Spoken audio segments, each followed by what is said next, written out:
Good morning. The emergency called school board meeting of August 28th is now called to order. Member Kona will now lead us in a moment of silence followed by the Pledge of Allegiance. Thank you, Madam Chair. If you all can please join me in a moment of silence.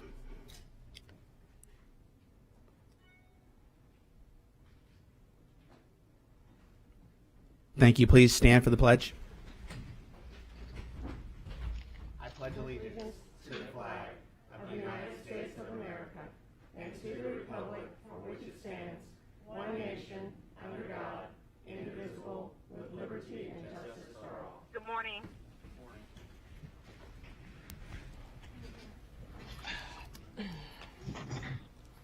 Thank you, Member Kona. Board members, I need a motion and a second to adopt the agenda for this morning. I have a motion by Member Stewart and a second by Member Kona. Is there any discussion? Seeing none, please vote when your lights appear. And Ms. Gray, you can signify by raising your hand. And I believe we have Ms. Schamberger on the phone with us shortly. Do we know if I'm Ms. here. Good morning. There she is. Okay. All right. So if you actually, you know what, since we have two people virtually, let's just not use the buttons this morning. We're going to just signify by raising your hand, yay or nay, okay? So let's turn off the buttons, and then all in favor of approving the agenda, just raise your hand. And Ms. Schamberger, since we can't see you, say aye or nay. Aye. Okay, thank you very much. So it passes unanimously. Always an adventure with technology these days. Okay, so please let the record reflect that all board members are either physically present here in the boardroom or virtually or by telephone. So I will now go over the purpose of today's emergency called board meeting. We're having the emergency meeting this morning to address the order vacating automatic stay entered by the Judge Charles Dodson that was issued yesterday. I'm going to pass it over to Mr. Porter, our school board attorney, to discuss the purpose of the meeting. Thank you, Madam Chair, and thank you, board members, for meeting on such short notice for this emergency meeting. As the chair said, an order was issued yesterday that is the reason for this meeting. I want to go through a brief timeline so that everybody's on the same page about where we are and why we're meeting today and what decisions you have to make. You'll recall that on July 6th, the Commissioner of Education, Richard Corcoran, issued an emergency order that dealt with the reopenings of schools in Florida. It's important to note that the order came from the commissioner, not from the governor, and there's been an outstanding legal question about the constitutionality of that order, and we'll get into the litigation piece of that in a moment. The order required, among other things, that each school district in the state submit a reopening plan to the state for approval that provided for a brick and mortar option starting by the end of August. This board, in reaction to that and in reaction to the superintendent's recommendation, on July 23rd approved the superintendent's innovative reopening plan, which included a brick and mortar option. You also requested another meeting 2 weeks from the July 23rd meeting to hear from medical experts. On August 6th, this board heard from medical experts and voted to delay implementation of the plan for 4 weeks. In the meantime, the plan that you had voted on July 23rd had been sent to Tallahassee and had been approved by the Department of Education. So we were operating within the boundaries of the executive emergency order that was issued. The state rejected your request to delay implementation for 4 weeks, and the plan reverted to the one adopted by this board on July 23rd. In the meantime, there were 2 lawsuits filed challenging the constitutionality of the emergency order. One was filed in Orange County and one was filed in Dade County. Those cases were consolidated and transferred to Leon County, where Judge Dodson heard them. And this has been a roller coaster of a week dealing with the litigation. On Monday, the judge issued an order granting a temporary injunction, finding that parts of the emergency order were unconstitutional. It's a very important order for local government because it affirms that your responsibility under the Constitution is to be in charge of the schools. And there's a piece of the order that I want to read to you because, again, for local school districts, it's very important. Plaintiffs have shown that a temporary injunction will serve the public interest. An injunction in this case will allow local school boards to make safety determinations for the reopening of schools without financial penalty. This is what local school boards were elected to do. It's very powerful language, and again, reaffirms your authority under the state constitution and Florida statutes. That was issued on Monday. Shortly thereafter, on Monday night, the state filed an appeal of that order. An automatic stay was issued. Now, we talked about this at the school board meeting on Tuesday. The stay meant that the order was on hold. So it was as if the order had never been issued. That was appealed to the First District Court of Appeals. Yesterday afternoon, that stay was vacated. That means the order's back in effect. Now, we anticipate that's going to be appealed probably today or maybe on Monday. And so the litigation will go back and forth. It'll go to the First District Court of Appeals and ultimately to the Florida Supreme Court. Nevertheless, as of right now, at 8:05 on Friday morning, the order's been lifted. What that means is your vote of August 6th is the vote that's left standing on the floor. So if the board takes no action today, that means that the district will go to e-learning for an additional 3 weeks. You've had 1 week of e-learning. So the decision before you today is whether to do nothing and have the e-learning go into effect for the next 3 weeks, or to take some sort of action based on a recommendation from the superintendent. You need to consider that if you do go to e-learning for 3 weeks, there are financial risks associated with that. The state's position is that if you are not operating under an approved plan, you risk funding. And I think Ms. Saunders can explain to you what that funding looks like, but it could be a significant amount of funding. So that's sort of the decision making you have today. After you hear from public comment and the superintendent's recommendation, I'll make further comments about what your options are. But that's sort of why you're here today. You're here today responding to the vacation of the stay, and so to deal with your vote on August 6th. That's where we are. And again, I'll have further comments after public comment. Thank you very much, Mr. Porter, for clarifying the purpose of the meeting this morning. I'm going to pass it over to Member Kona, who's going to read our board guidelines this morning. Mr. Kona? Thank you, Madam Chair. As we begin this morning's meeting, let's quickly review the format of our school board meetings. Please silence all electronic devices. There are speakers in the room behind me that allow board members to hear the meeting upon stepping away from the dais. This meeting can be viewed with closed captioning on our live webcast, on cable TV, and the video monitors here in the auditorium. It also can be viewed with closed captioning in our online video archives. Thank you, Mr. Kona. We have over a dozen speakers this morning, and we've allotted 30 minutes for public comment, board members. And so we will have to limit our public comments to 2 minutes this morning so that we can hear everyone who signed up to speak. The board welcomes comments from citizens and values your input to the board. In order to provide the most comprehensive response to public comment, our staff will follow up with each person and keep our board informed about responses when necessary. Our school board respects the public's right to speak to board members, and we appreciate you taking the time to be here this morning. However, it is requested when you address the board that comments are not directed personally against a specific board member or staff member, but rather directed at the issue. Any behavior intended to interrupt the orderly conduct of this meeting will not be allowed, and our civility policy is in place. When addressing the board, we ask that you please state your name and speak clearly into the microphone. Each speaker will have 2 minutes. The lectern will be cleaned after each speaker, and as we receive further direction from the state, we'll adjust the protocols of our meetings accordingly. But for now, we're still taking as many safety precautions as we can, and that's why we clean the lectern after each speaker. And so we will go ahead and call up the first speaker, and I'll call the first 3 names, so if you want to queue up over to the side against the wall here, the second and third speaker can do so to be prepared. Our first speaker will be Jennifer Shiver, followed by Heather Elwell and Terry Kemple.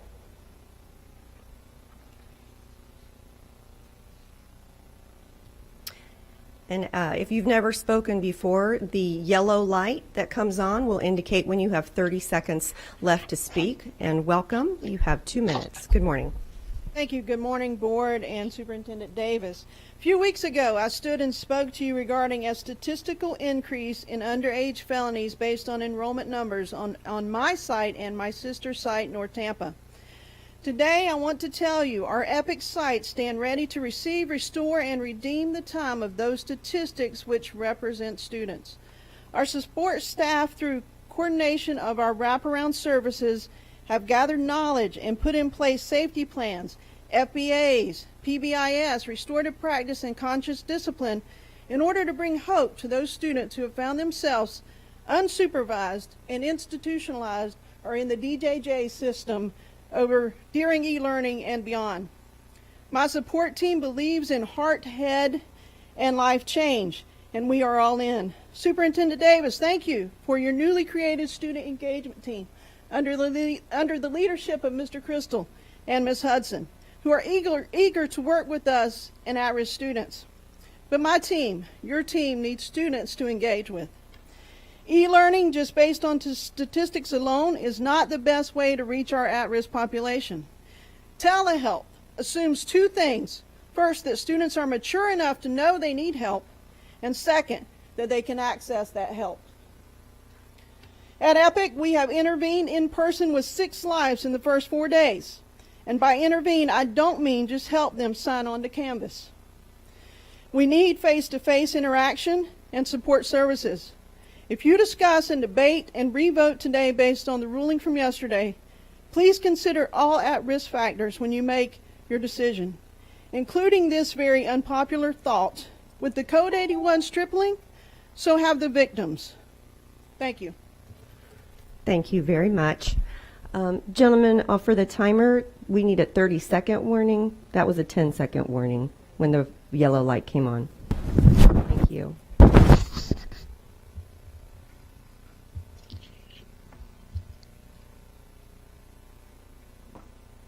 Our next speaker is Heather Elwell, followed by Terry Kemple and Joseph W.J. Robinson. Good morning. You have 2 minutes. My name is Heather Elwell. I'm a mom of 2 kids in the Hillsborough County School System, and I'm also a speech-language pathologist that for the past 20 years has worked with elementary, middle, and high school students. I'm going to ask you today to please consider all components of a child's health. The experts that guided you should have also included pediatricians, psychologists, mental health workers, and social workers, to name a few. During the last 9 weeks of school, I watched my spunky, vibrant older daughter retreat and isolate herself. She stopped laughing, she stopped smiling, and she stopped reaching out and connecting with her peers.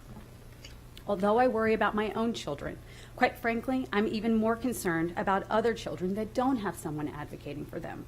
Over 5,000 children in Hillsborough County did not log on in the spring. You are leaving them behind. Some of those kids have already failed a grade or have missed a key piece of their reading foundation that will follow some of them the rest of their academic careers. Some people have told me that kids can just catch up. It's not that simple.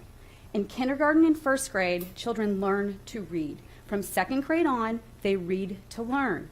If they miss the building blocks of reading, and in kindergarten and first grade, it is extremely difficult for them to catch up.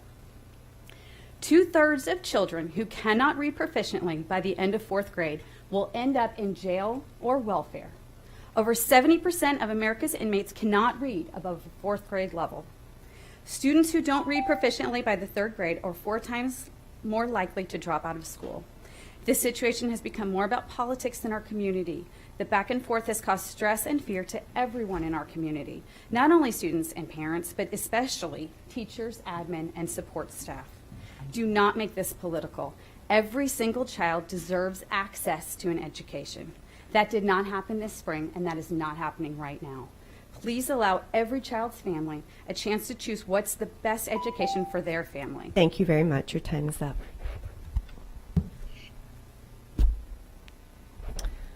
Our next speaker will be Terry Kemple, followed by Joseph W.J. Robinson, Darren Essig.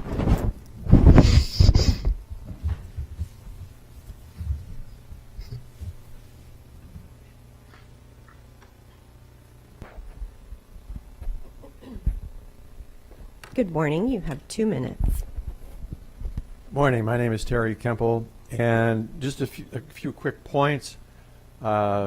Based on your survey, I don't know what the actual raw numbers are, but on the percentages, we've got about roughly 230,000 students, which means there's probably 100 to 25,000 families, and of those, it seems like there was 45 or so percent that said they would like to send their kids back to school. That's about 50,000 people. Okay, I just want to think about that, who said they want to send their kids back to school, and I hope that you would take that into account when you vote this morning. Also, I think it's important to recognize that with the ups and downs on this, people are ready to send their kids back to school on Monday. I'm sure that plans have been made for parents who are working parents already to have their kids in school so that they can go to work. If you don't change the position right now, the position is no school, or no in-person school. If you don't change that, then you're going to create chaos in our community. The statistics, yesterday Dr. Holt said that the infection rate was a little over 5%. It was about 5.7, I shouldn't say a little, about 5.7%. But if you follow the trajectory, by Monday, it's going down at 0.2 to 0.3. We'll be at the 5%, and who really knows what that means anyway. But the statistics are in the favor of allowing parents the option of sending their kids to school. And the last thing is money. And I know none of you are ever concerned about money, right? Well, that's supposed to be funny. I can't see whether you're smiling or not. But if we don't have the doors open, it could cost us a significant amount of money, and we can't really afford it. So thank you all very much. I know that you all have struggled with this. I hope that this will be the end of it. Thank you very much. Our next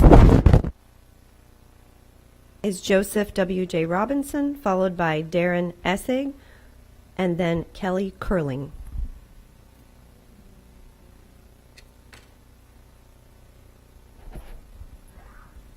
Good morning. You have 2 minutes. Good morning, board members. Emergency call meeting. Why? Roll the dice. 7-11 or snake eyes. Why are we here? 200 million or 23 million? Okay? We already have a COVID-19 dashboard, so people are already getting COVID-19, okay? So there's no secret. People are going to get it. It's going to happen.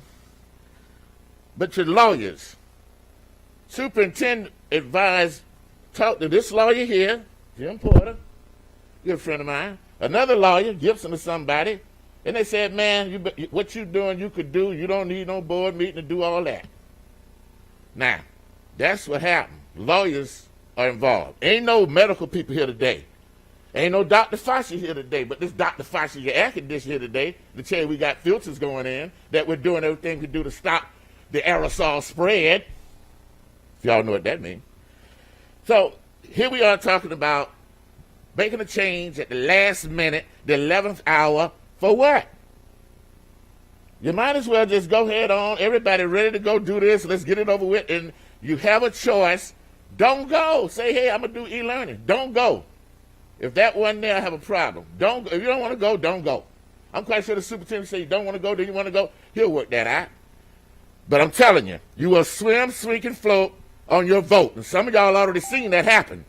You've already seen the way you voted the last time got you in a runoff. And it might be a runaway for some of y'all. So all I'm going to say is the positivity rate is down. Things have changed since August the 6th when you voted. So why are you going to change now? It's in your favor. The numbers are looking good. But at the same time, we got to keep safe, and we don't need to take a $200 million hit, or that'll be a lawsuit. Thank you very much.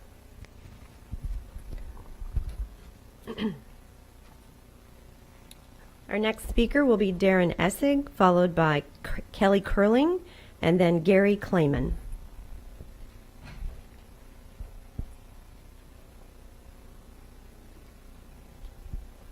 Good morning. You have 2 minutes. Members, superintendent, other esteemed members of the board. I come before you today as a teacher, a parent, and a community member. I have 2 children in HEPS. One was a kindergarten last year that I actually retained again in kindergarten this year because he didn't get the building blocks he needed during the e-learning. And I am afraid that if he goes back to e-learning another 4 weeks, why retain him? He's already going to be behind. He was behind. Might as well just put him in first grade and let him always be behind. I honestly can't take more of this back and forth nonsense. It's driving me and my children nuts. It's also costing me a small fortune to find childcare out there every time you make a decision. Because I am a public school teacher, I've been in the building for the last 3 weeks.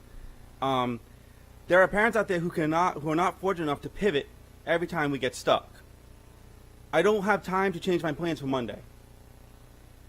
I don't have time to find an e-learning center for my children so they can follow the bell schedule that my students probably won't show up for. I am tired of pivoting every week, and I don't like planning both ways.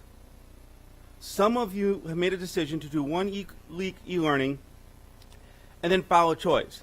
Now, that might not have been legal, and I understand that's why Bonham and Bailey is in town this morning, but enough is enough. If you change your mind, you will lose funding. As a public school teacher who passionately disbelieves everything about charter schools, I will pull my kids out of public school and I will enroll them in a charter. I've already applied because I didn't trust you, and they are already accepted. And I have all the paperwork right here. So based on your vote today, my kids will either be a public school student or a charter school student, which you'll lose funding for if they go to charter school. So please take that into account. Please don't make my kids go to a charter school. I love the school that they're in, but they need to be brick and mortar. And if you guys go to e-learning, they will be a charter school student for the remainder of their school. Thank you. Thank you very much. Our next speaker will be Kelly Curling, followed by Gary Clayman, and then Jason Ferger.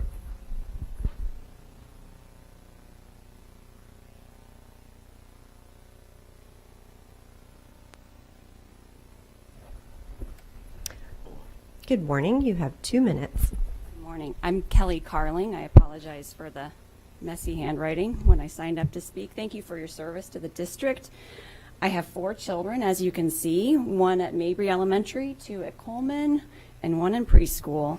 And since March, their schooling has consisted of sitting in front of a screen for 6 hours every day, and it's taken a huge toll on them mentally, physically, emotionally, and they long desperately to be back in school, okay?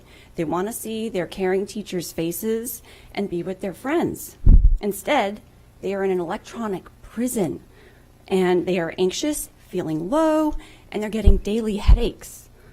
I've already seen one doctor for her headaches, okay, and the other one's starting to get headaches. They don't need glasses. I'm an attentive mom and an experienced homeschooler, but I can't fix this. You can. You can fix this.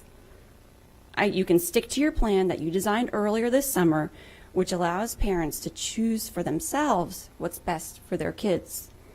My husband is a Yale-trained MD, PhD, and practices endocrine surgery here in Tampa. And many of my friends' husbands are surgeons as well. And we all have one thing in common. We're all sending our kids back to brick and mortar schools, your public schools. Why is that? Because we have a different perspective. We understand statistics.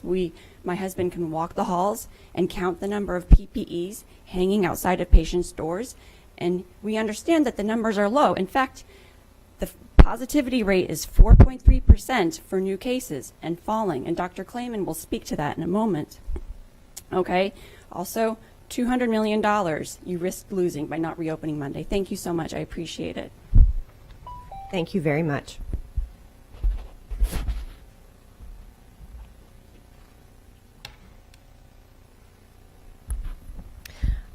Okay, our next speaker will be Gary Clayman, followed by Jason Ferger, and then Rob Crete.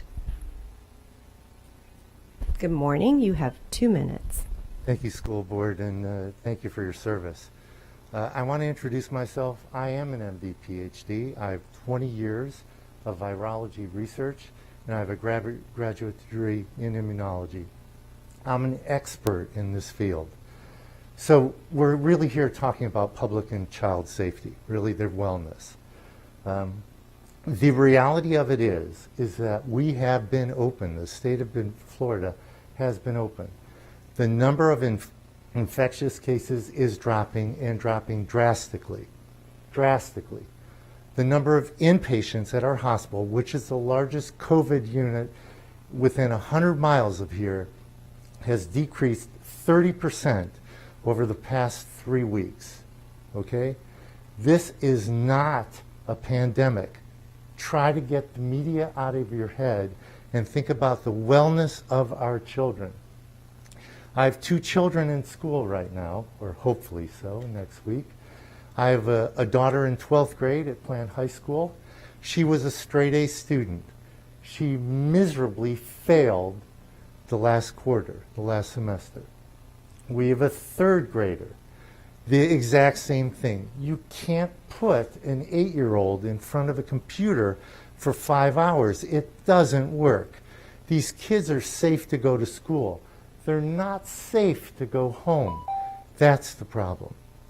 If we keep them at home, they're isolated. Why do we have solitary confinement in prisons? It's miserable. We're human beings. We need human interaction. It's not the same on Zoom. These kids need interaction with their peers. They need interaction with their teachers. They need to be able to get up, walk around, get out of the house. You put your mask on, you're safe. You eat outside. Thank you. Your time is up. Thank you for your time.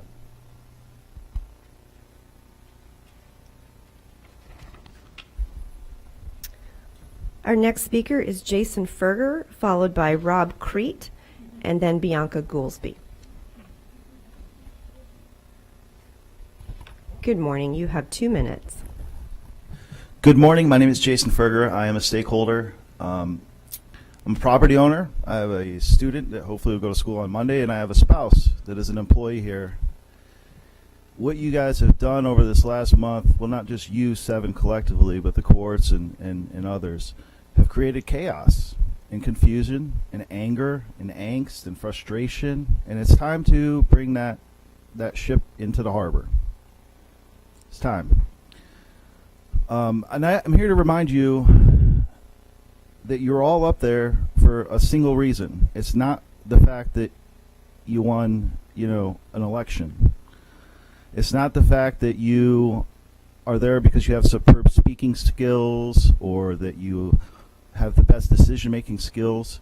You literally won a popularity contest at a very specific moment of time. The other thing I want to talk about today, just get to the vote. Everybody's got a lot of other things to do. We don't need a lot. Just get to the vote. And the final thing I want to say is I want to give a shout out to Mr. Farkas and his team and the people above him and the people below him that have done a great job getting all of the supplies out to the schools, especially my wife's school. They're ready. They have plenty of all of the things that they need. They have it. They're ready. So please get to the vote. Thank you and have a good day. Thank you very much. Our next speaker is Rob Crete, followed by Bianca Goolsby, and then Damaris Allen.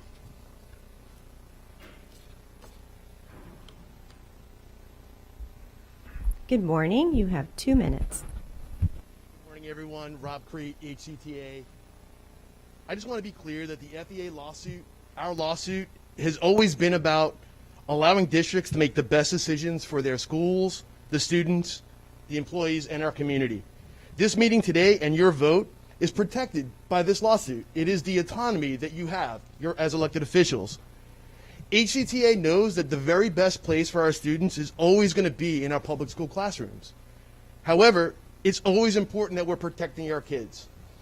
You, as our elected officials, now have that ability to protect our kids today and going into the future, whether that's e-learning for certain schools, sites, buildings. You have that ability. The union will always protect the safety of our kids and autonomy. Autonomy for teachers to do what they need to do to meet the needs of kids, and your autonomy to vote and do the right thing when we need you. So thank you very much. Thank you very much. Our next speaker is Bianca Goolsby, followed by Damaris Allen, and then Stephanie Baxter Jenkins.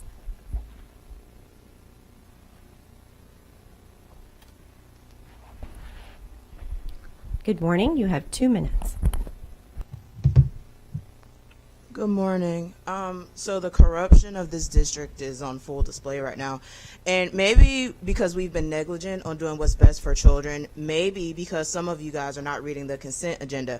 We need to talk about the financial health of this district and why this district would be bankrupt if we move strictly to e-learning. We need to talk about the political pressure that's coming from the top, but let's be very clear, an elected superintendent is not the same as an appointed one. School starts on Monday, and we have over 360 COVID-19 cases since March. On Wednesday, the entire administrative staff and staff members at Spoto had to quarantine. At Burns, several staff members are in quarantine, and don't get me started on Jefferson. What angers me the most is that you're not even being truthful. You're not even being accountable for what's happening. Where is my receipts I requested on August 13th? I want to know how much of these defective wipes you purchased. Let's discuss this defective PPE. The SDS of the foaming hand sanitizer has reproductive risk, and it turns the floor black due to the chemical reaction of the wax. We need people that's accountable, transparent, and operates in integrity. This school year is going to cause so much destruction to the institution, and instead of creating solutions to save it, your identity politics doesn't have your full focus on the children. We can't afford more damage. We need a financial audit, and for you all to be honest to your stakeholders. This is a multi-billion-dollar organization that has been ran to the ground due to negligence and institutionalized neglect. Our community deserves better. For the folks watching this circus at home, make sure you are intentional with who you place over your children's future. Do the right thing and stop this political game. After this, we're making some calls for resignations. Thank you. Thank you very much. Our next speaker will be Damaris Allen, followed by Stephanie Baxter Jenkins, and then Jessica, I'm sorry, it's either Harrington or Hartington. I think it's Harrington.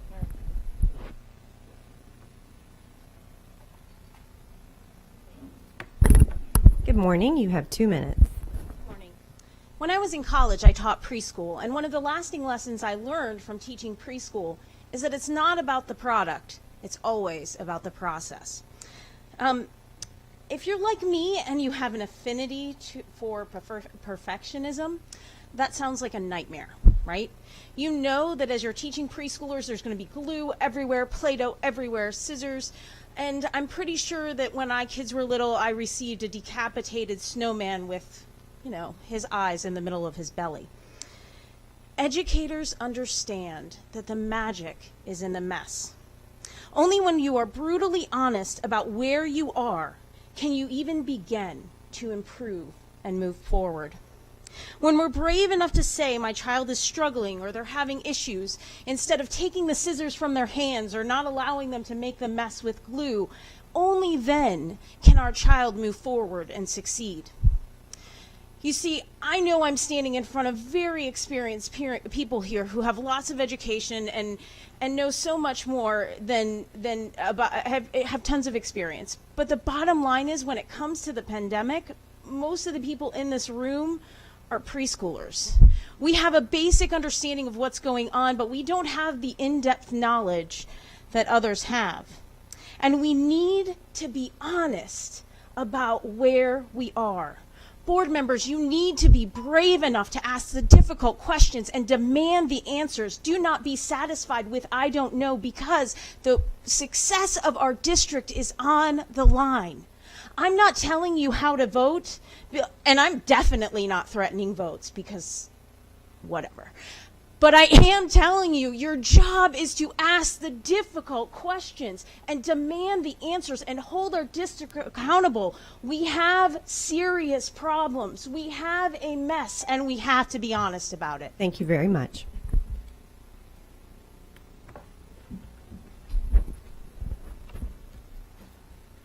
Our next speaker is Stephanie Baxter Jenkins, followed by Jessica Harrington and Johnny Green.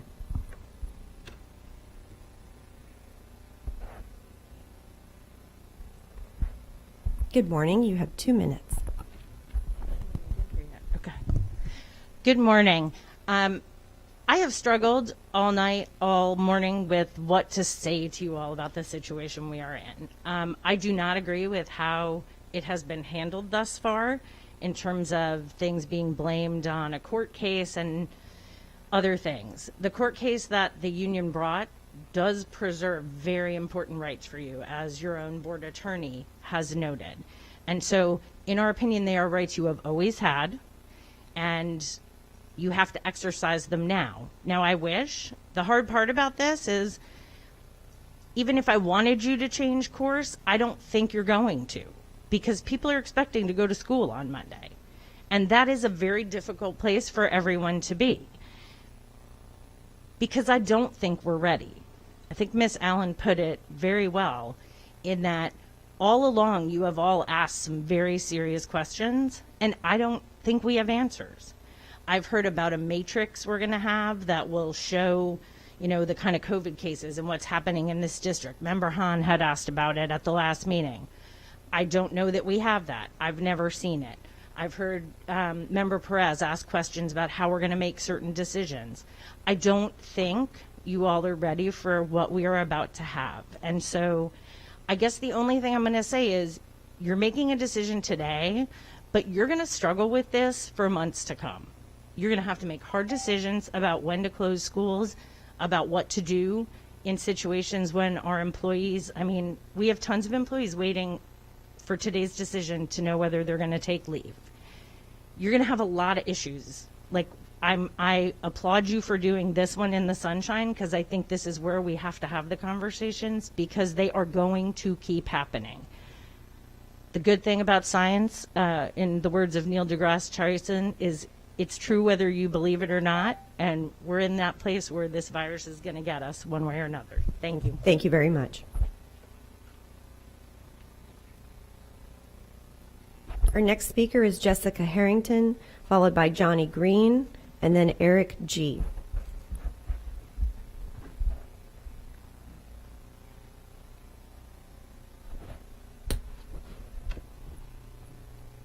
Good morning. You have 2 minutes. Hello, everyone. My name is Jessica Harrington. Today, I'm not coming to you as a middle school teacher or teacher of the year. I am on unpaid leave of absence, which I chose for myself. I come to you as the next state representative of District 64. I will be the first teacher in history to represent Northwest Hillsborough County and Tallahassee. What I have heard today are threats from Tallahassee on withholding funding from us because we want to keep our children, staff, and teachers safe. People say this isn't a political issue, but it is. I wonder where all these advocates were when our schools lost funding because lawmakers voted to cut funding year after year. If it wasn't a political issue, a teacher wouldn't have to run for office. If it wasn't a political issue, we would have the funding we need to reopen safely. I want to talk about the unfunded mandate. Tallahassee, time and time again, has issued mandates that are impossible to implement without funding. Tallahassee has failed to provide the funding to safely reopen our schools. Everyone has their eyes on our county as we plan to reopen next week because we are guinea pigs. Let's wait and see how many more get sick is not a plan. I want to read you a list of teachers that I know that have died in Florida from COVID. Pasco County, Renee Dermott. Bay County, Joanna Odom. Broward County, Jason Stein. Hillsborough County, to be determined. Please stick with the plan you voted on after hearing from medical experts to do online learning. For parents that have nowhere to send their kids, I promise I feel for you. Let's open e-learning centers that can be socially distanced and have our business partners and community members step up and help with that. Do not put more lives at risk. Money should never be the deciding factor on keeping people alive. This is a global pandemic, a public health crisis. Our schools alone can't solve this crisis. Thank you. Thank you very much.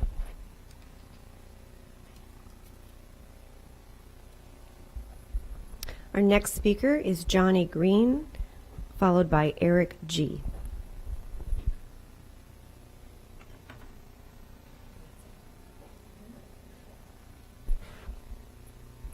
Good morning. You have 2 minutes. My name is Johnny Green, ACTA. So many of us has come here before and talked about this is a political issue or not a political issue. This is a political issue, not a health issue. What I ask you to do, I do believe that your vote is not going to change. But just remember history. The vote you do today would be decided by history. History is going to judge all of us. I am a parent, okay? I am a parent. So I hear people bashing teachers and they child have done this. parents have to take responsibility as well, just as well as teachers have to take responsibility. You can't put it all on the teachers and say teachers are not doing this, the teachers are not doing that. Teachers can give you the lesson, whether you're in brick and mortar or e-learning, you still have to govern your child accordingly, like I've done with my 2 boys. So we cannot keep putting on teachers and say that the e-learning, this is a pandemic. This is a health issue, not a political issue. Teachers come in early and stay late. Teachers feed your kids when kids don't have the money to eat. So stop bashing teachers and saying teachers don't care, because we do care. Just give us direction, be consistent with it, and let's move forward. Bring this district together. This district is so divided. Leadership need to bring it together. We're asking you to bring it together, stick with it, stick with a decision, and let's move forward. Support us. That's leadership. Put your employees first and not yourself. Thank you very much. Our last speaker this morning is Eric G.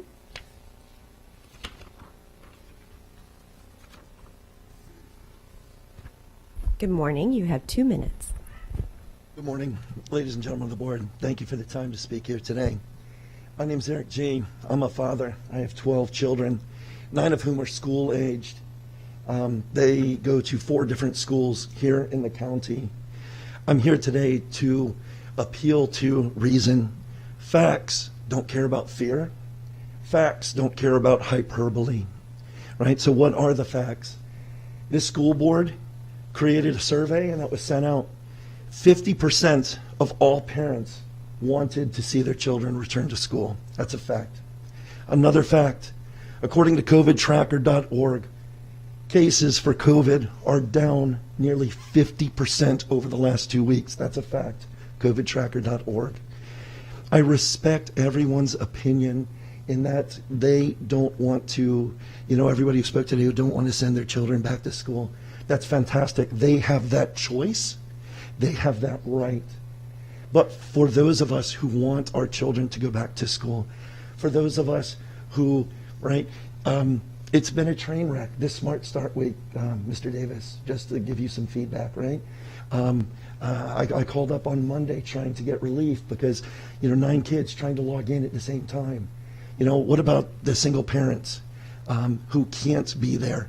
People have to take off from work to try to see their children succeed. I can't work full time and see 9 children succeed.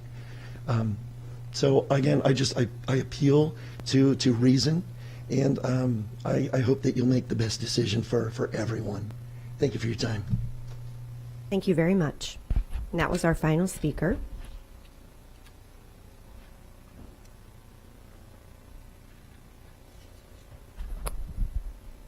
Board members will now move into our agenda. We have one item on the agenda today, item 1101, which is to make a decision about the previous board vote. And so I'm going to turn it over to Mr. Davis, who's going to highlight this item and make a recommendation. Yes, ma'am. Thank you. Good morning, and through the chair. Thank everyone for taking the time to come to address such a pressing issue. We know, as you've heard many speakers here today, that this is truly a weighing on so many of our constituents, our families, our parents, our educators, our support professionals, in this board as well, in this entire community. So I understand and I appreciate everyone for being a partner in this work. I do agree, though, it's time for us to move in concert, for us to stand together and continue to offer opportunities for every learner within this communication and in this community. And we know that this, and I've said it before, this decision is truly, for those who are watching, truly difficult to make from everyone. It's weighed on our hearts and your hearts for many, many months. And if you look at that, this is a norm across throughout the state of Florida and throughout this nation. And when we speak to about the readiness, this team has worked tremendously hard. And they have worked overtime every single day, and so have teachers, and so have support staff, and so have vendors that have been a part of this process in order to prepare for us to launch. You would say that when we talk about we're not ready, this team is ready. Are we going to have barriers? The answer is yes. We're going to have barriers. Look across the state. Do you think everyone across the state is ready to deal with a pandemic they have never been exposed for before? So to continue to talk about how we're not ready, we're learning along the way. We're going to see barriers. We're going to have hiccups. But how we are prepared to address them, react to them, communicate through them, and be honest and transparent with them, we will be there. And, we talked about, the dashboard will be released in the next 24 hours to be able to identify where we are as an organization for full transparency, so parents can make and continue to make an informed choice. So as it relates to where I am right now, as I said, the first thing is the community needs consistency. Everyone is primed and ready to return to school based on the choice offerings that the emergency order has extended to every constituent within this community. In addition to that, we talk about where the lawsuit is, and I agree that local control should always be the best stance, and this board should be able to continue to make informed decisions related to where we are. In this particular situation, the emergency order is put in place. It is somewhat stripped the ability to do that. However, with regards to where we are with emergency order, if we do not follow the emergency order, as many speakers have spoke about, we could lose close to $200 million within the organization, over $200 million. If you divide that by $60,000 in an average salary related to how we budget for personnel, that's close to over 3,400 individuals within an organization that has 25,000 employees that we would not be able to support and continue to do the work. So overall, for my recommendation right now, over the last few weeks, you see the community spread has decreased, as well as the logistical reality that tens and tens of thousands of individuals are counting on us to open on Monday, and they plan for this to be open on brick and mortar. The child care issues would be tremendous right now if we made any additional adjustments. In addition to that, teachers have planned, leaders have planned, the staff has planned to create both choice through e-learning and both choices through brick and mortar. So, and be prepared for money. So it is my recommendation as superintendent for the board to rescind their vote as of August 6th for the 4 weeks of e-learning, and for us to continue to follow the our choice offerings related to providing Hillsborough virtual, e-learning, and brick and mortar to our community for consistency. Because as Mr. Porter said, today the stay is released. Tomorrow the stay may be put back on. And this is going to be a back and forth. So at the end, as this continues to forecast and transition up to the potential of the Supreme Court, it could be at the end of the day, it could be that the emergency order stands and is constitutional, and it puts us in a really bad spot financially. So that is my recommendation. And the other side of it, I'm sorry, is about the mental health side. Many parents and stakeholders talked about the accessibility to professionals, whether it be for us to help them through nutrition, whether it's be able to help them for us to recognize distress with learners, for us to be able to look and identify traumatic issues that children are exposed to, and to be able to fill whatever void that children need us for interaction, and for them to develop ongoing life skills, intellectual content skills, for them to be successful. So my recommendation will be to ask the board to rescind the vote for August 6th for the 4 weeks of e-learning. Thank you, Mr. Superintendent. Board members, I need a motion and a second to approve item C 1101. I have a motion by member Kona and a second by member Stewart. And I know Ms. Gray is queued up for discussion, but before we go into discussion, and Ms. Stewart, will have you right after Ms. Gray. But before we go into discussion, Mr. Porter has a few comments to share with us. And so right now the order will be Lynn Gray, let's go with Ms. Stewart since she seconded the motion. So Ms. Stewart, and then Lynn Gray, and then Tammy Schamberger, and then Karen Perez and so forth. But Mr. Porter, go ahead, you have the floor. Thank you very much, and I appreciate all the speakers today. There were some very good comments made, as well as the superintendent's recommendation. I wanted to put your decision today in some context. I think Ms. Baxter-Jenkins said it best, that you're making a decision today, but there are going to be further hard decisions to make down the road. But you are faced with a decision you have to make today.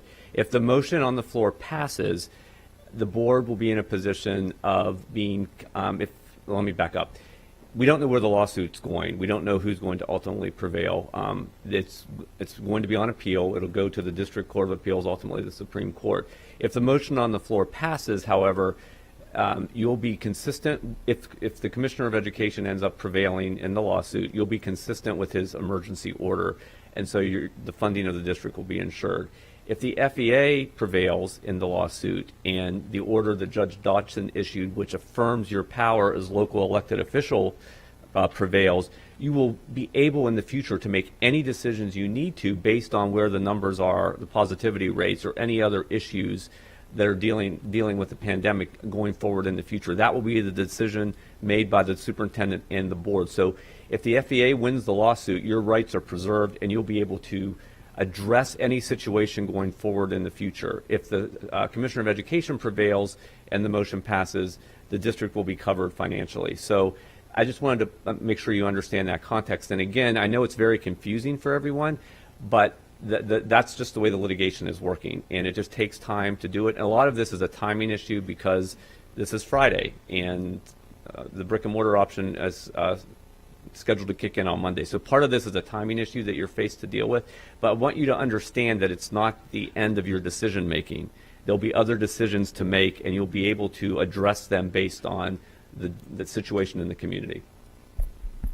Thank you, Mr. Porter. Okay, now, board members, we will go ahead and begin discussion about the recommendation that the superintendent has made. Ms. Stewart.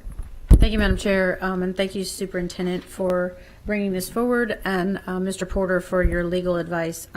I do, too, want to thank all of the people who came out here this morning, because this is not my favorite time of hour to have a board meeting either. So thank you for getting up early. Fortunately, we're not back in school yet, so our buses aren't on the road, and traffic probably was pretty light for you. But I do appreciate the massive influx of information and constituent response that we have had over the last 3 weeks. And I have to say, up until yesterday, I was caught up on reading emails, but I'm behind again. So I probably have 150, you blink and all of a sudden your inbox is full again. So I do want to read real quickly something that I actually, in reading my emails while I was sitting here, I found that the superintendent actually sent an email yesterday or Wednesday to Dr. Holt. And I want to read it out loud. It says, Dr. Holt, due to the declining number of positive test rates, I have been asked to pose a question to you if you believe that we are in a safer place to open school next Monday. We will be operating with a 45 to 65% capacity at all schools. I look forward to your response. Dr. Holt responded yesterday afternoon and said, Superintendent Davis, based on the latest data on COVID transmission, I can certainly say we are in a safer place going into the school opening on Monday.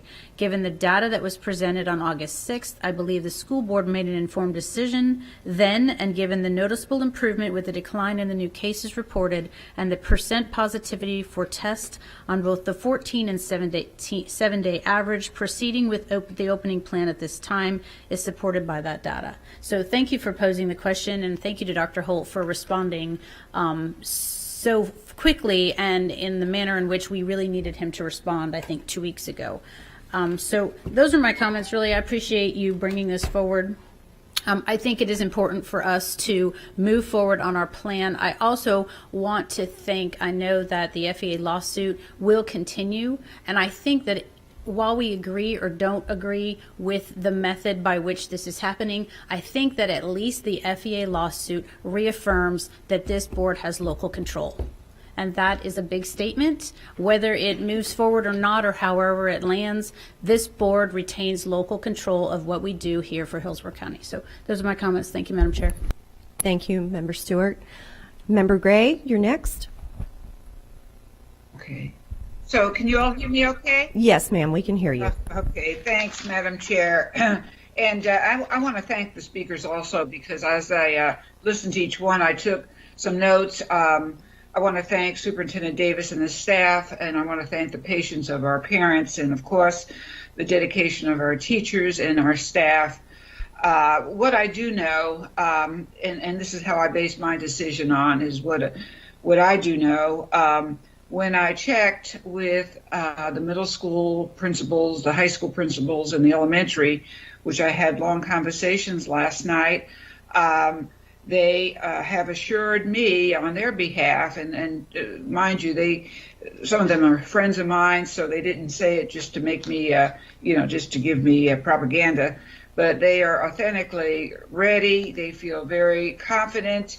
They are very excited, along with their teachers, which I also visited schools 2 or 3 days before that. Of course, that doesn't mean everyone, right? But that's some information that was important to me. The idea of opening schools with the mental welfare is critical. Developmentally, if our children don't have their peer and adult interaction, we will fail, or they will fail actually, in really developing what is called a personality, and that's huge. That's huge. And this comes from my experience in elementary school where I taught. And I think the only way to really get that interaction, the rich interaction, in the playground, of course, at lunch and in the classrooms, is through school.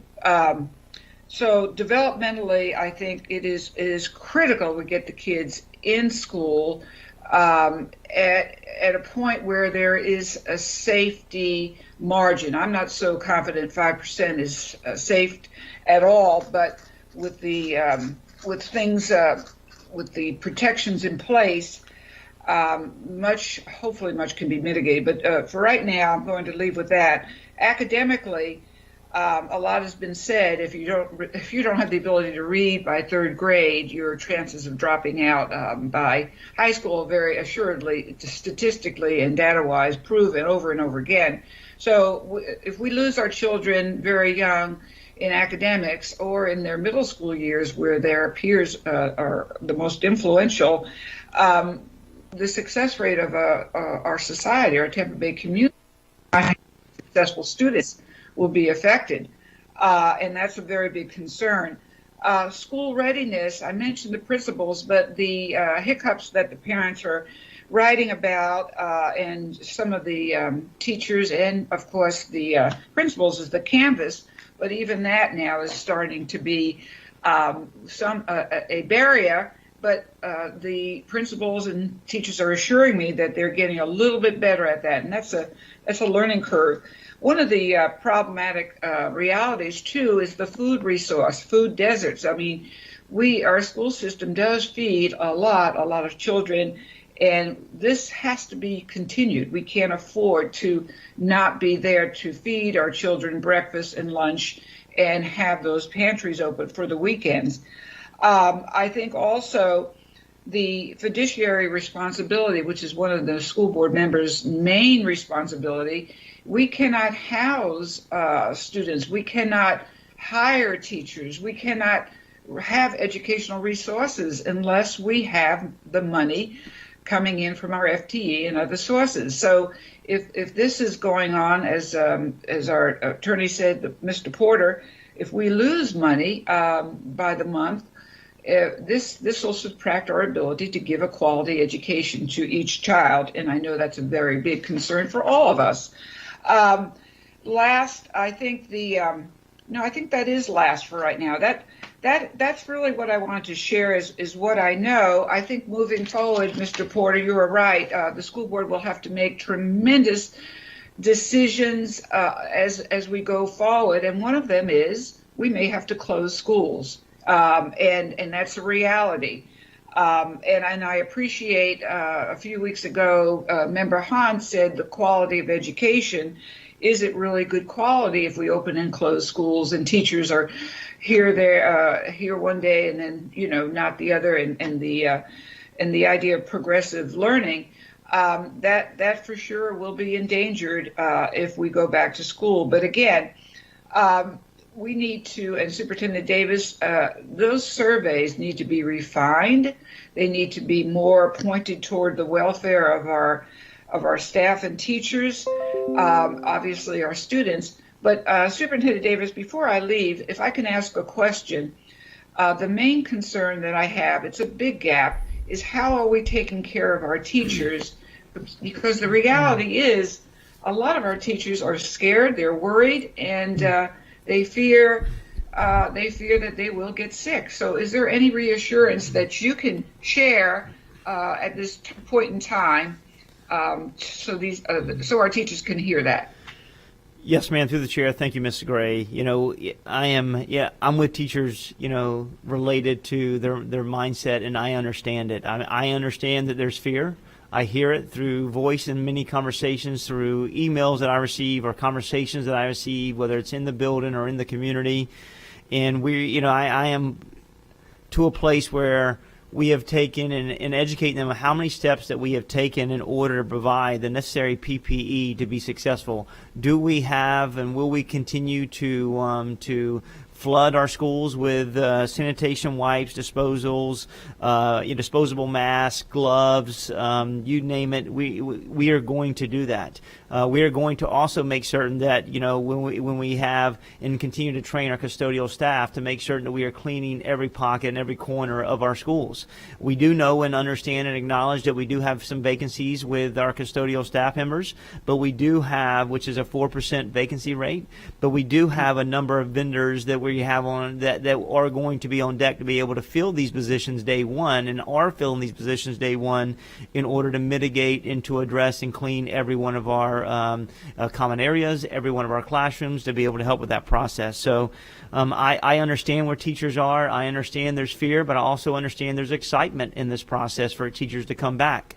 And overall, we just want, we created the email for if there's any barriers that exist related to structural barriers, related to content barriers, whether technology barriers, whether it's PPE barriers, for individuals to email us, because we're tracking that every single day to be able to address and refine and to react in a positive manner to be able to help them along the way. I think that the biggest thing for teachers, and I sent out information last night and this entire week, of very explicit steps we will take as an organization if there are positive confirmed cases, if there's individuals that are symptomatic, or if there's individuals that they've come in direct contact with, if there's an individual that is at their home, what steps we're going to take as an organization, how we're going to address it from a rapid response team, what we're going to do to connect it with the Department of Health, how we're going to have our risk management team go in and continue to clean.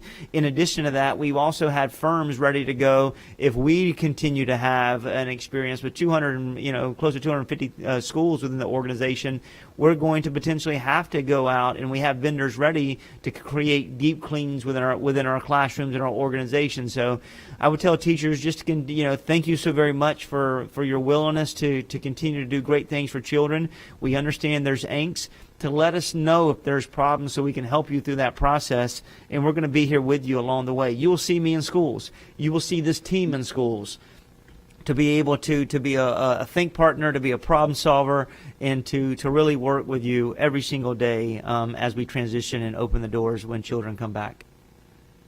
And so in closing, and thank you, Superintendent Davis, in closing, I want all of us to be reminded that what if we were the teacher?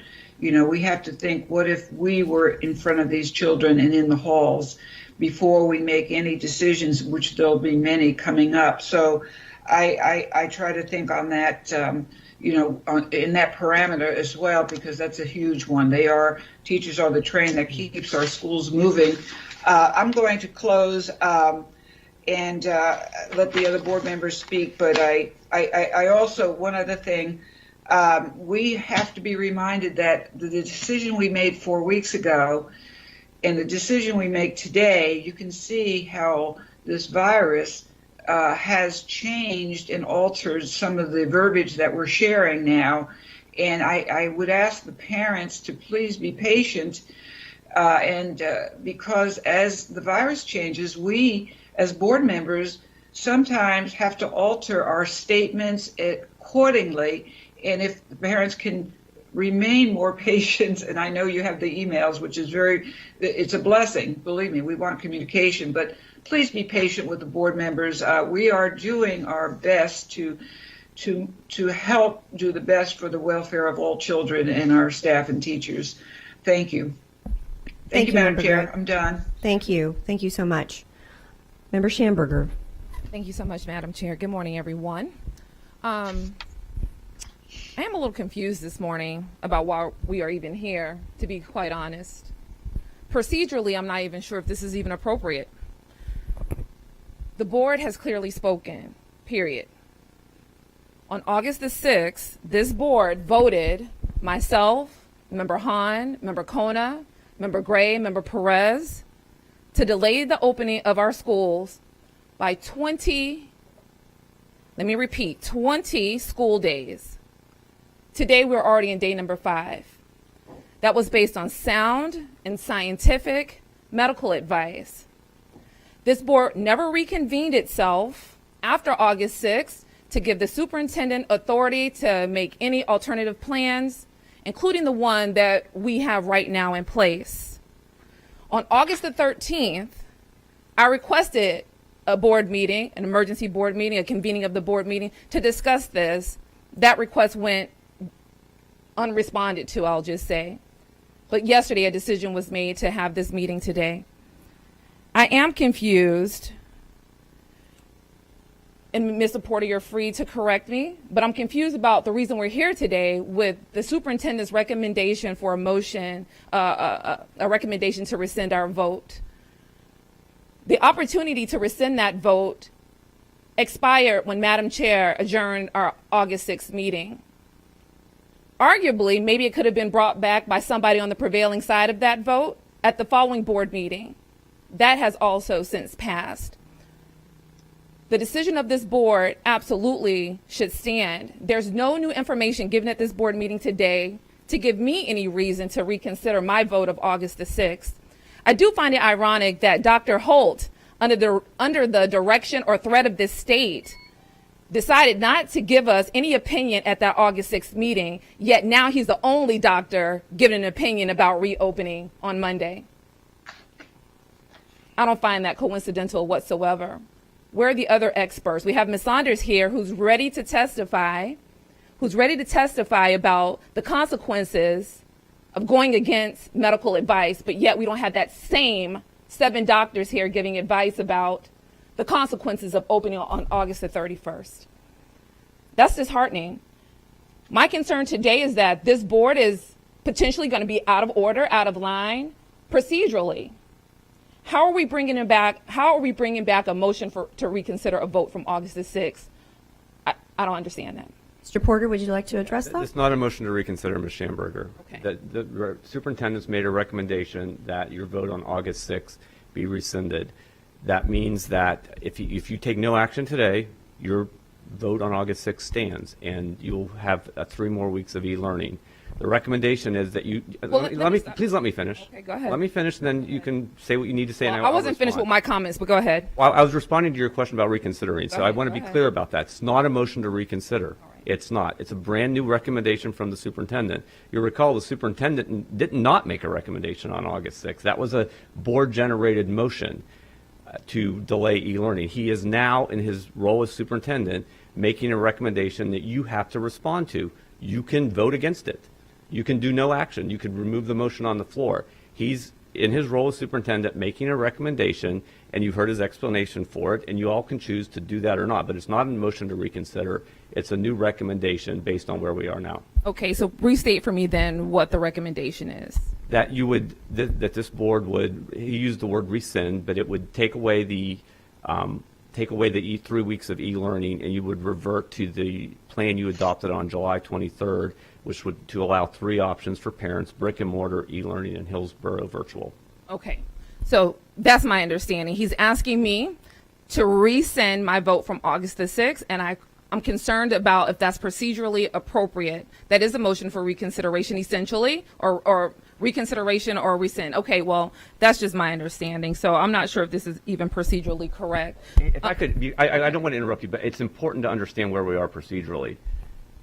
Why we're having this meeting today is because there's an order existing in effect that affirms the board's authority to make this decision.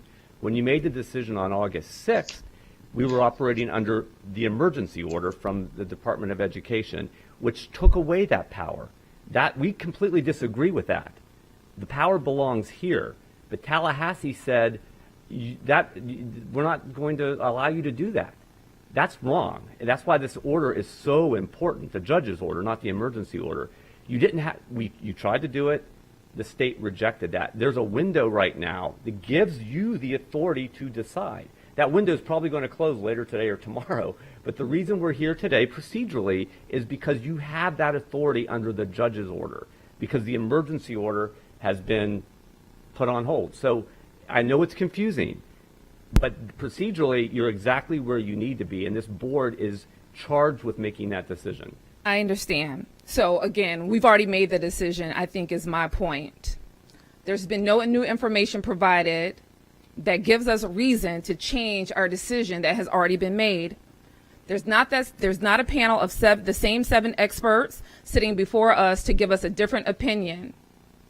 Nothing has changed. There's absolutely no new information. Solid leadership, we would have stood all along on that 8-6 vote while Tallahassee goes back and forth with their decisions, and we should have been ready to fight if they decided to penalize or financially bully this district by putting the safety of our teachers and our students first. I just want to go back to what Dr. Lynn said. While all this back and forth and this chaos has been created in Tallahassee, we should have been preparing to be creative, as Dr. Lentz mentioned on that August 6th meeting.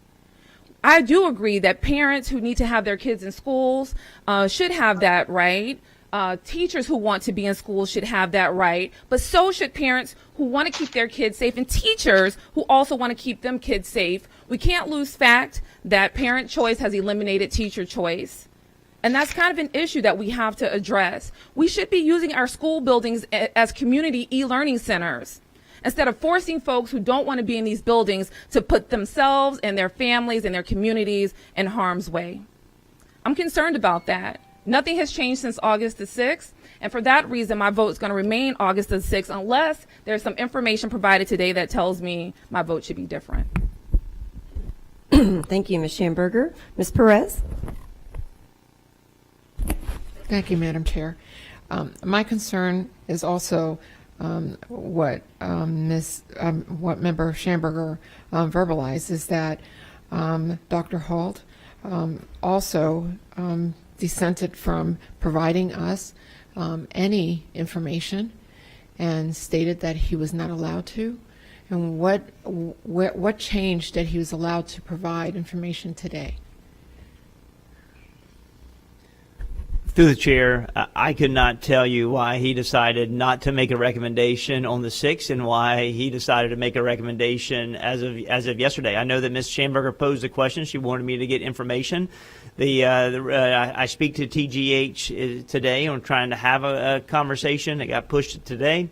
However, related to, so I sent an email because that was rescheduled to send an email to Dr. Holt, because openly the local Department of Health is the one that's mentioned in the emergency order and has the greatest credibility and credence related to whether or not we come or we do not come.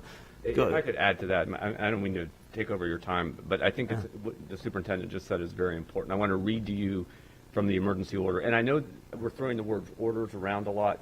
I'm using the term emergency order to refer to the Department of Education order and the judge's order to refer to the other one. Again, very sorry for the confusion, but this is what the order says. Upon reopening in August, all school boards and charter governing schools must open brick and mortar schools at least 5 days per week for all students, and this is the important part, subject to advice and orders of the Florida Department of Health, local departments of health, etc. So while the panel that was convened here on August 6th was very compelling and gave you a lot of good information, from a strictly legal standpoint, what we had to rely upon was the advice and recommendation of the local health department, which is Dr. Holt. That's the legal perspective. Now, when you made that decision, it was bolstered by the other testimony, and it was important testimony. But again, I think one of the reasons, I can't say why your request was denied, but we did not have a recommendation from the local health department. He did not provide a recommendation to you. So that's, again, from a strictly legal perspective, Dr. Holt's testimony or advice is the one that matters under the emergency order. And through the chair, I'm sorry, I don't know if I can continue. Thank you, sir. And through the chair, I would say that we do have new information. We have the local health doctor telling us that it's a safer place. We also have a positivity rate that when we started this conversation was close to over 13%. It is now down in the last, I believe, last 14 days, around 7%. And so we are seeing positive trends. So that's new information related to work. In addition, when I had conversations individually with every board member, which is my right as superintendent, related to my interaction with Department of Education, I openly said, if you have problems of where we are in the stance, that you please have conversations with your legal counsel. I clearly said that to everybody in here today. Clearly had that conversation. So, as it relates to Ms. Perez, as it relates to the conversation with Mr. Holt, I can't tell you whether regarding why he elected not to respond and to respond. I just know that as per Mr. Schamberger, I created the ask and he provided the response. Okay. Isn't it indicated also that the numbers have to be below 5% for at least 2 weeks? Through the chair, there was a recommendation from the panel that they felt safer to have a positive rate around 5%. That has not been any measure known throughout the state or throughout the nation, but it's just been a recommendation to feel having create a safer community related to get to that 5% threshold. Ultimately, we want as a community to get to the 5% and below. But that's going to continue to take our community to take proactive steps with making certain that they're embedded in social distancing, they're wearing face coverings, they're taking the necessary hygiene actions, and we're going to, that's my time, we're going to make certain that we educate our children and continue to make certain that they take those steps and our adults within our schools every day. Okay. So we have teachers who are from the Black and Hispanic communities who were not offered the option for e-learning, who are going into the classrooms. And from what I hear, one of the affected administrators from SPOTO was from the Black or Hispanic community. Am I correct? Through the chair, for HIPAA rules, I will not disclose or identify anything related to an employee. Okay. I can tell you particular school. But they're the ones greatly affected. So when they take this home to their families, so now they're either placed upon them, it's either doctor's bills or that possibly can or cannot afford, correct? Through the chair, I do not know the financial status of any employee in this organization. However, I can tell you that if any individual, whether they fall and break their arm, whether they transition and have to transition related to any type of illness, there's always going to be a medical cost related to that. We do have insurance that we provide 100% for our employees to be able to help them through that process. And as it relates to students who are of color, every student in this organization was offered the declaration of intent to identify which they wanted to learn the best. Okay, so now that you mentioned that, what happens to those families who did not select brick and mortar but were put into the over 50% amount that are going into brick and mortar? So through the chair, anyone who did not complete the declaration of intent, we told them they would default to brick and mortar. Our schools have done a really nice job connecting with parents. So we know every single day since, for the last couple of weeks, we've tried to contact anyone that's projected to come to our school district. We've tried with school staff, social workers, support staff. We've been calling students every single day to try to get them to a point where they identify whether they're going to e-learning, whether they selected brick and mortar, whether they selected a charter school, private school, or home school. So that effort will continue. We know that we have close to 200,000, around 199,000 students that's been present this week. That was a total. We started off around 175,000, so we see a 16,000 student increase for the last couple of days, and we will see an increase tomorrow. Tomorrow, yeah, Saturday. Every day runs together. But we will see a spike. Completely, we believe we'll see a spike, as always, in the first couple of weeks when we offer the brick and mortar classrooms an opportunity. And how is this money calculated that's being counted in the over $200 million? The calculation is all linked to the FEFP, and that is linked to how we receive money. So we receive money related to students who choose brick and mortar schools, and let's just say we get a little bit over $7,500 per student. If we were elected to go to remotely in 4 weeks to transition to e-learning, we would get around $5,000 per student, and then when you multiply by that for the 220,000 students, it's a significant loss. In addition, there's an additional $23 million on top of the FEFP related to the finances that we would not receive categorical money. That categorical money would be that we would not have buses on the roads, so we wouldn't receive any funding for buses. We would not have teachers related to address class size, so that money would be impacted as well. And there's other categoricals. So this is the ask that I've created from the Department of Education to identify. Because remember, initially we went through this entire process. They did not provide financials, and I asked and I asked and I kept asking, tell me where are we related to the financial impact? And finally, after the board made a decision, and I submitted the documents per the board's recommendation after the 6th, then they came back and Ms. Saunders continually actively pushed them to put numbers in writing, and they came back with those types of funding. Okay, and I hear you speaking of vendors. There's costs to vendors. So what's going to be the cost to this district on a monthly basis with COVID? And if the impact to us is, a little bit over 200,000, if we don't go back to brick and mortar, what is the actual cost to this district on a monthly basis going back to brick and mortar? We're talking about vendors, and what has been the cost so far, and what is going to be the cost going back to brick and mortar? Yes, ma'am, to the chair. It's a really good question. One thing that we have is that we're being able to take an opportunity to leverage grants such as ESSER grants, and we know that we've taken around that's going to be around $54 million that the school district will obtain. We've already spent around $25 million related to what we've spent in the fourth 9 weeks. We do know that we will continue to use funding for hardware. We use funding continue for curriculum. We use funding for Zoom, and we're going to use funding for PPE. As it relates to where we are, I think we're going to be somewhere between the four. Originally, we thought it was going to be $6+ million a month. We do believe we draw down and being able to get that to around $4 to $5 million a month. We do know that that's a healthy cost. Is my understanding there's going to be potentially additional funding coming to school districts. We just received around $2.9 million from the Department of Education to be able to use for PPE. It's explicitly categorical ESE.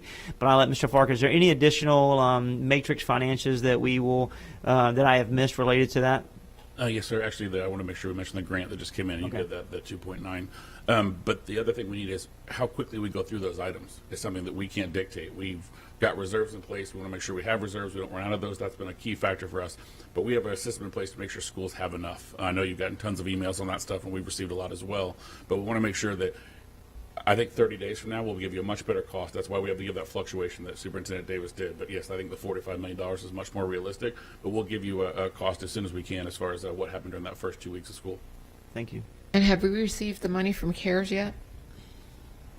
To the chair, I believe we have received that money. We've received money from CARES. In addition, we've also received a first draw of ESSER. And ESSER is a 2-year grant. So we'll have periodic draws that they will provide us. Openly, we will probably have to use internal funding in order to address the PPE and then reimburse ourselves categorically to be able to, as money comes in and the draws are received, to be able to reimburse ourselves in those particular pots. And mostly it's going to be two places. It's going to be general for the most part, and then it could be categorical such as SAI, being able to use anything from an instructional perspective, and it could be capital related to how we're using money from a technology standpoint.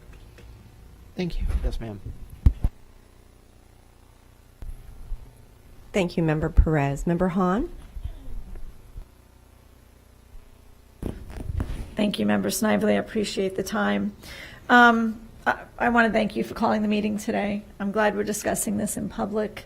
It gives not only our board a chance to share our concerns and our views, but also our constituents. So I appreciate that.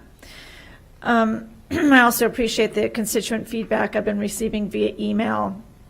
And You know, I certainly empathize with all sides of this issue, as I've stated before. I understand the impact that these decisions that we've been making has been having on our families and our community. I understand the impact on the quality of education. That's certainly always been at the forefront of my decision making. The mental health needs. I've talked to lots of folks in the past couple of weeks who have great concern around the mental health needs of our students and the food needs. The reality is that many of the needs of our community are provided through our schoolhouses, and that's been the case for decades. I also understand the teachers' fears of their safety. That weighs heavy on me, being a former public school teacher. And I certainly think we need to clearly communicate with our teachers, provide them with opportunities to share their concerns and their fears, and validate those concerns and fears. You know, especially once schools do open, they will be on the front lines, and they will be the voices that we should listen to around what type of PPE needs maybe we haven't thought about that we need to provide. So that's certainly a valued voice as we move forward throughout the rest of the school year.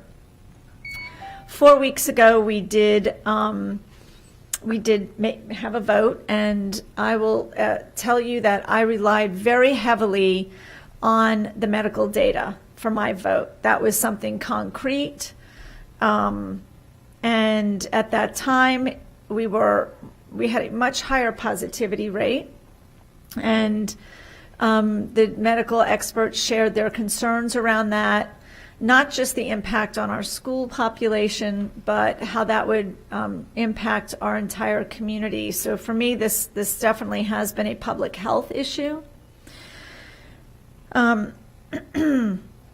And we're going to continue to have COVID cases, no matter really what the positivity rate is. That's the reality now. It was also on my understanding when we met 4 weeks ago that this board had agreed to reconvene. I thought we had said on a 2-week basis as we moved through the school year to revisit what was and discuss the impact of COVID on our schools, the data, because decisions may need to be made regarding closing one school or many schools. And it is nice to know that now it's clear that we have the power to make those decisions, which is comforting as we move forward. But the data has changed, and once again, I focus on the data. And I have been following it. We are not below 5%, but they said 5% was definitely kind of the sweet spot to have these discussions around opening schools. So that has been a change since the last vote. Miss Dr. Holt chiming in, providing his expert opinion, obviously provides some weight to this conversation without,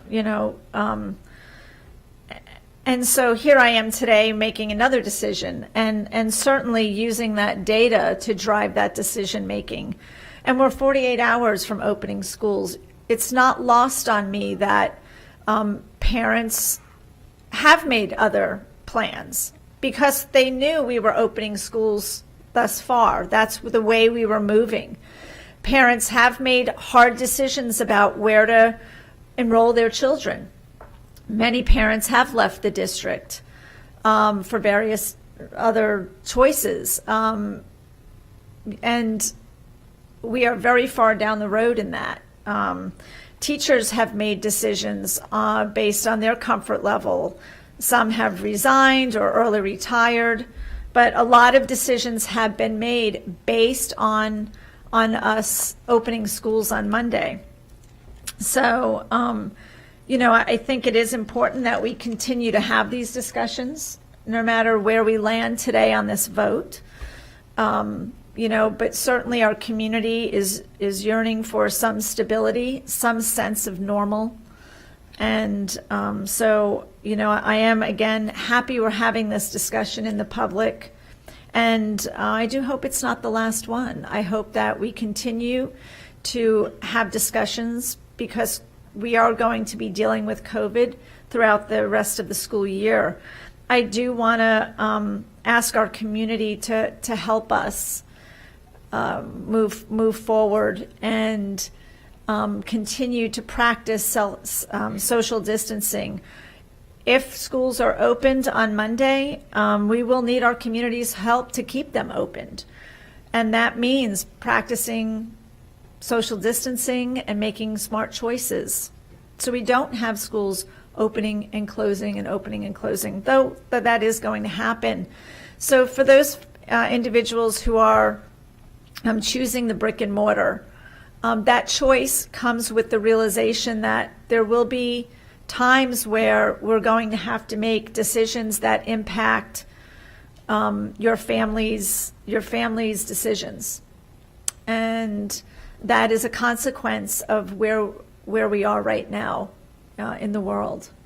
So as Ms. Gray had asked for patience, I too ask for that, and some consideration around the difficult positions we are all placed in. So I want to thank you again for all your input and for the time today to have this discussion. Thank you. Thank you, Member Hahn. Member Kona? Yeah, I'm going to be brief because, I think we keep saying the same things over and over. I think we made an informed decision on August 6th, and I think we're going to make an informed decision today. I believe that after hearing, from thousands of parents, we asked them what they wanted, and they were clear when they said they wanted choice. We have to ensure that we provide that option that we told them we were going to give them. We have that ability to do that on 8/31. I see no reason now, after hearing from the Department of Health, that we should not proceed with the plan in ensuring that our students can go back to school on 8/31. And like everyone said today, this is not the last of it. We will continue to monitor the situation and be able to provide a safe environment for all of our students. But this community needs us to make this decision, and I believe we need to do that as quickly as possible. So I'm going to be brief. I'm going to support to rescind the August 6th vote. I made the motion, and I'm hoping to approve that momentarily. Thank you. Thank you, Member Kona. Great discussion today, and good to be here to have the opportunity to have it and have this vote. Board members, I think the superintendent and his staff have done an excellent job in creating a plan that gives our students and families choices. We've all been listening to our constituents and our communities through emails and surveys, and I know that we all appreciate the feedback that we've been getting from all of our stakeholders. We have about half of our families who want to go back to brick and mortar schools and feel safe doing so. We also have families that do not, and that's okay. We know there are many teachers who are willing and able to get back into the classroom, and some who aren't ready.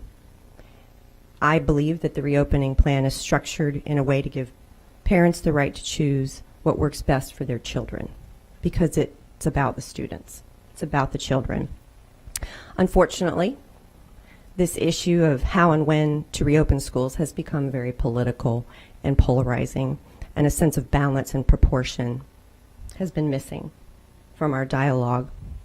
And I'm not here to judge anyone on choices concerning their children, and I encourage other people to have grace and not judge based on their choices, because every family situation is unique. I do want to point out a few facts based on research and hard evidence that we do know versus the possibilities that we don't know. We know that most children learn better with in-person instruction. Research shows that. We know that brick and mortar school sometimes is the only place that a child feels safe physically and emotionally and gets what they need. We know that there are certain benchmarks in a child's education that can never be recaptured once they fall behind. We also know that we're in an unprecedented health crisis that has people literally fearing for their lives. I believe that all of these facts are not debatable, but people tend to latch on to one and maybe ignore the others. There's no balance in the discussion, and that's why I am in support of the superintendent's reopening plan, because I believe it grapples with hard issues and offers a balanced approach. And it recognizes the facts that I just mentioned. I want parents to know that I care deeply about your wishes to have children back in school. There will be families who are economically challenged and possibly financially devastated if we do not give them choices, because they won't be able to go back to work. There will be students negatively impacted academically and socially if brick and mortar schools are not an option for them. But teachers, I hear you too. And I also care deeply about your health and your well-being. We need you, we appreciate you, and we want you to feel safe where you work. And I think the superintendent and his team have done a great job in preparing our teachers and our faculty to go back to school. None of these decisions is easy for anyone, but I hope to be a voice of balance out of this conversation today. I believe families should have the right to make a decision that's going to be in the best interest of their students. Parents and children deserve a voice and a choice too. Therefore, I'm going to support the recommendation of the superintendent today for consistency for our families, for our community. And since I have the floor, I'm going to pass the gavel to my vice chair to call the question. A call the question requires a second. Yep. Is there a second to call the question?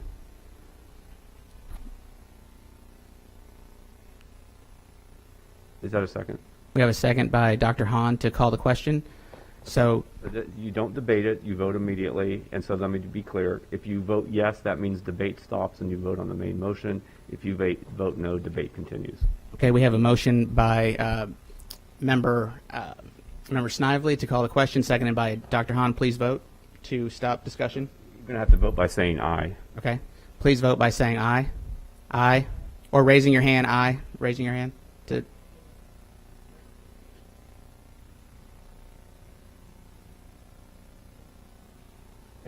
So debate has stopped. So now we're back to the main motion on the floor, which is the motion that was made by myself, seconded by Member Stewart, to adopt the superintendent's recommendation. So all those in favor, raise your hand for supporting that.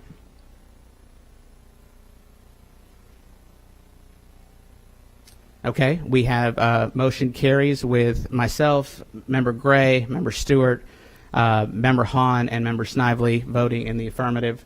So with that said, I'll pass the gavel back over to our chair. And the record should reflect that the vote was 5-2. Mr. Koner read out the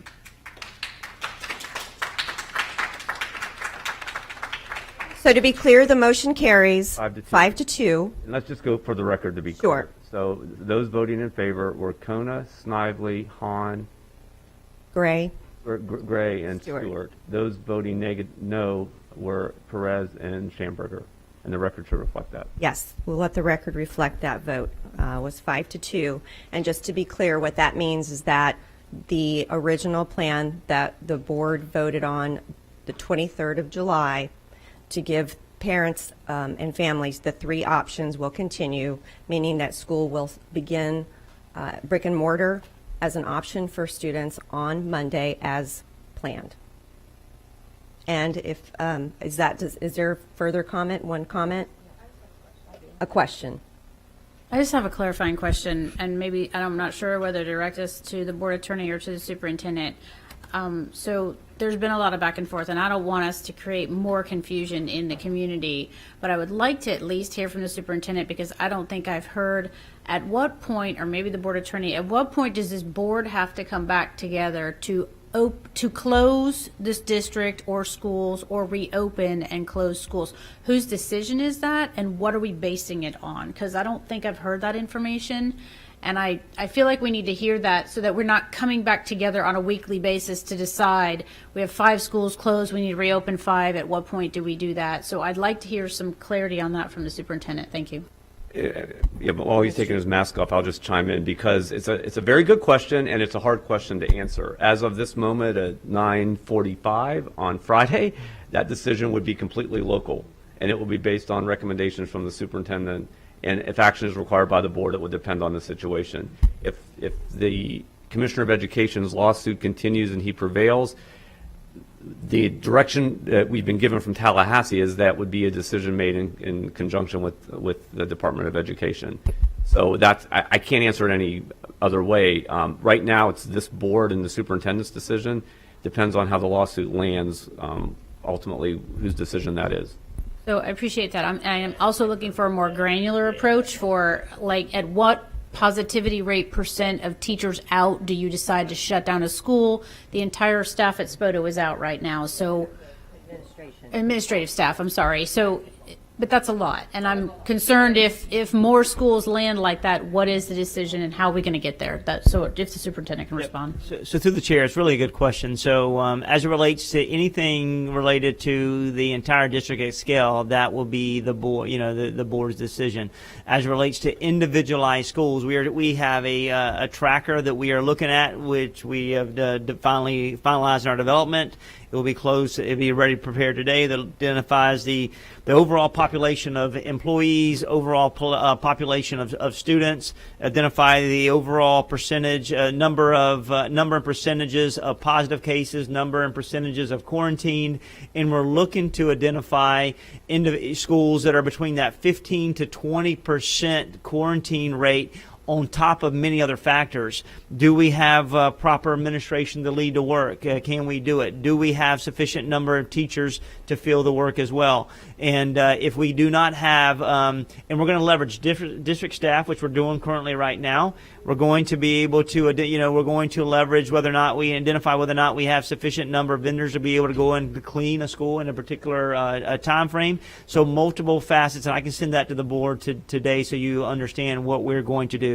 But it is, Mr. Porter said, it's not easy. So anyone that transitions, out of the plus the 10% with a quarantine is a red flag to us, and we start to look and start to be able to manage. As relates to one of our high schools right now, while we may have individuals out, we have leveraged district staff, and we will continue to do that not only for leadership, but also for instructional staff members as well. And when we get to a point where we feel that we cannot open it, and for multiple reasons, whether or not we cannot contain the overall spread, or whether or not we cannot function to be able to have sufficient number of bodies to be able to provide quality instruction from face to face, we will make it sound good leadership decision to be able to reel back, to be able to, and I will inform the board along the way every single day for us to overall protect not only the school and our students, but the community.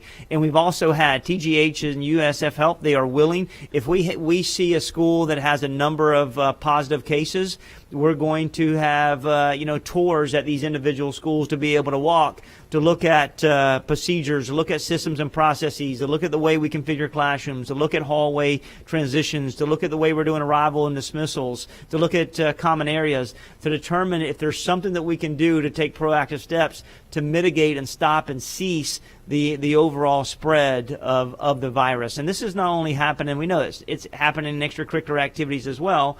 And you may see there may be teams that have sufficient number of students to progress, to be able to compete, or extracurricular activities, and we may have to be able to pull them back where they may miss a week or two, because we told everyone they have to be flexible in this situation. Thank you, Mr. Superintendent. Did that, for now, answer questions? I know that's a very fluid situation, and it depends a lot on the lawsuit and the status as it changes. And so, we have a couple of more comments, and then we'll finish up. So, Ms. Schamberger? Thank you, Madam Chair. First, I want to say that, so I think calling the question is political posturing at its best. I certainly didn't get all of my questions answered and have enough information to make an informed decision. Let me put that on the record. Two, let me also clarify something you said, Mr. Superintendent. My request to you was for you to get an update from the medical experts who gave an opinion. The 6 that gave an opinion, not to cherry pick the one who didn't give an opinion that fits your narrative. And so I still would like an update. Honestly, I'll be willing to stay here in this auditorium, even alone, if you'd like to get them on the phone. But I know the vote has been taken. I did want to ask a question. How many current positive cases do we have in this district, and how many teachers or admins or staff and even students do we have on quarantine currently to date? Just as of this morning. Yes, ma'am. Through the chair, I answer multiple questions. The first one is we have over 360, positive cases that have been identified within the organization. I will have a final number at the end of the day today to be able to send the board, and that number will be able to identify the number of individuals that are quarantined and what schools, overall schools. So I don't have that in front of me, that matrix right now in front of me. As relates to medical practitioners, we did have my understanding we were having a call with the TGH medical professionals earlier. I think it was on Thursday. It's now pushed back to the day, so I couldn't get the information. As relates to knowing that I had that meeting scheduled today, not knowing we're going to have an emergency meeting, I was trying to get it as fast as we can because we're working. My next step was to email so I can get it in writing to propose to you from Mr. Holt. So there's no one cherry picking the information regardless of who we're getting to. So I would love to ask someone at 4 o'clock in the afternoon yesterday, disrupt your entire schedule that you're doing helping our children and come today. But I think that's kind of unprofessional for me to do. However, I will have the conversation today, and if they give me a stance, whether or not they give me a stance, I promise you will have it as I continue to give you information related to this. Well, let me just respond to that. What's professional of you is to put the safety of this community first. I agree. Board members are asked to come prepared to these board meetings. We expect you to come prepared as well. And so if you're asking for me to reconsider my vote, I certainly expected to have all the information I needed to make that informed decision. I gave you that request days ago, yet you brought one medical expert who didn't give us opinion back today. I'm a little uncomfortable with that. And so thank you for that information. I will just very clearly on the record renew my request for an update from the medical experts, all 6 who gave an opinion regarding the safety. I want to be very clear that we know we're going to be closing schools. The board, the majority of this board who's now voted to open these schools on Monday, the superintendent and whomever are going to take responsibility for what happens. And I just want to be very clear about us moving forward against medical advice. So I would like that information prior to Monday.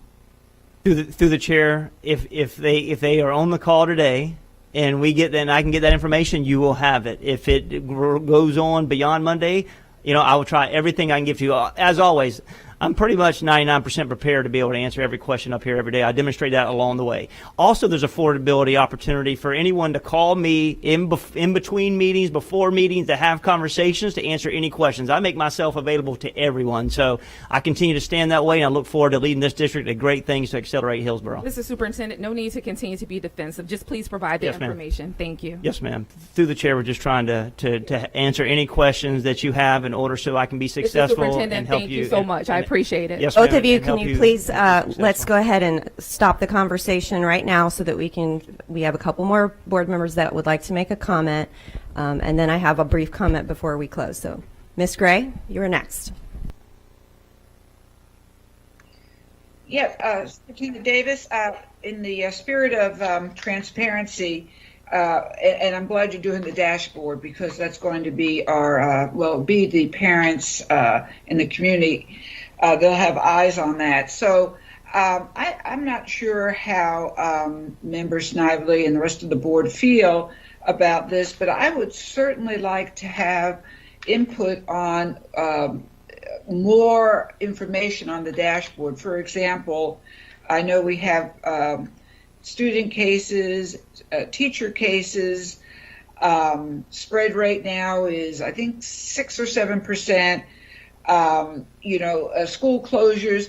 So in these columns, I would suggest, and I haven't figured out, in what format we can help you with our input.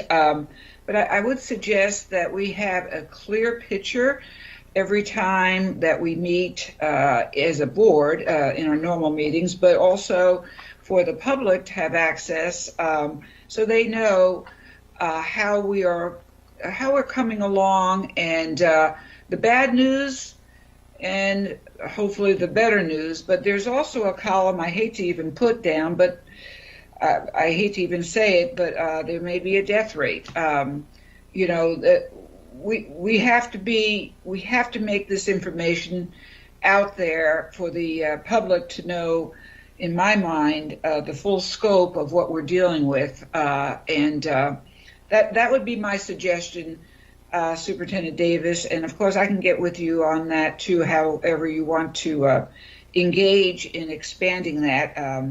And any board comments about what I just said is fine, but I know that we want to wrap this up too. So that would be, Superintendent Davis, do you want to comment on that request?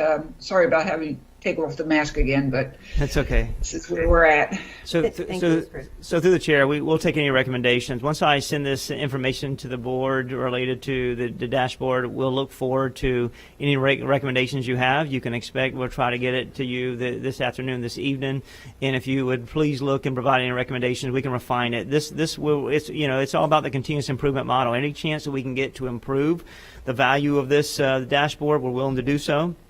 But we want this dashboard to be very transparent about where we are related to the number of cases, and so that parents can make informed decisions about where they are related to being able to send their child or continue them through the e-learning process.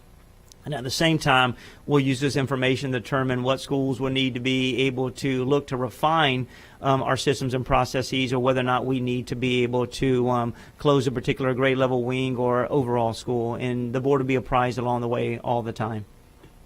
Yes, and this is a very good practice, because a lot of our decisions will be contingent on the data that we receive, and that's one of the reasons that we changed, some of us changed our vote, so to speak, based on the new data, lower spread rate, and in my case it was the the presence of mind of the administrators and also the lower spread rate. But anyway, that would also help the public understand that we will be changing our expressions and our value of our decisions based on real data. So that's my conclusion. Thank you, and I'm done speaking. Thank you, Thank you, Madam Member Chair. Gray. Thank you, sir. Thank you very much, Member Gray. Member Perez? Yes, I just would like, Superintendent, you've had a great deal of time to get us a matrix for that determination on how to open and close the schools. If you could please get that to us. Through the chair, yes, ma'am. As I said in Tuesday's board meeting, we were working with the Department of Health, TGH, and USF Health to make sure we finalize it. We're in a good spot right now, and you'll have that today. Yes, ma'am. Thank you, Ms. Perez and Mr. Superintendent. So as we wrap up today, I would just like to remind board members of a few things that we agreed upon during our way of work. And although board members might have different opinions about the reopening of school or any issue really, we as a board are to provide a unified front for this district.